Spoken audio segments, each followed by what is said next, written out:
Hello viewers, আশা করি সবাই ভালো আছেন, সুস্থ আছেন।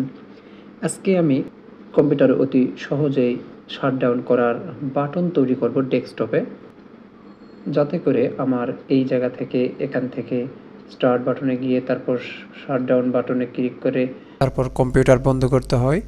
তো এভাবে যেন না করে আমরা সহজেই যাতে কম্পিউটার বন্ধ করতে পারি একটা ক্লিকেই, সেটাই এখন দেখাবো।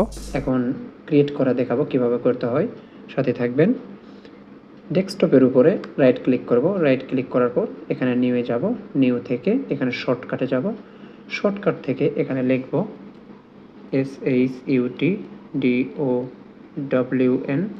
Shutdown space hyphen S space hyphen T space 1 দিলাম, যে 1 সেকেন্ড পরেই এটা বন্ধ হয়ে যাবে, এই জন্য আমি 1 দিলাম। তো এখন নেক্সট দিব এবং ফিনিশ দিব। এখানে একটা বাটন তৈরি হয়ে গেছে। ওকে, তো আমি আমি ক্রিয়েট করলাম শাটডাউন বাটন, এটাতে ক্লিক করলেই বন্ধ হয়ে যাবে, কিন্তু যাতে দেখতে সুন্দর লাগে এই জন্য আমি একটা বাটন তৈরি করব।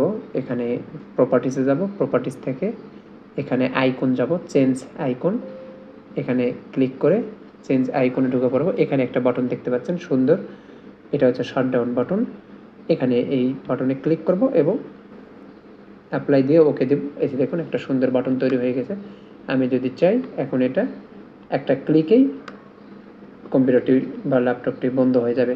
তো আশা করি ভিডিওটি আপনাদের ভালো লাগছে। যদি ভালো লাগে তাহলে অবশ্যই লাইক, কমেন্ট, শেয়ার করবেন আর সাবস্ক্রাইব করে সাথেই থাকবেন।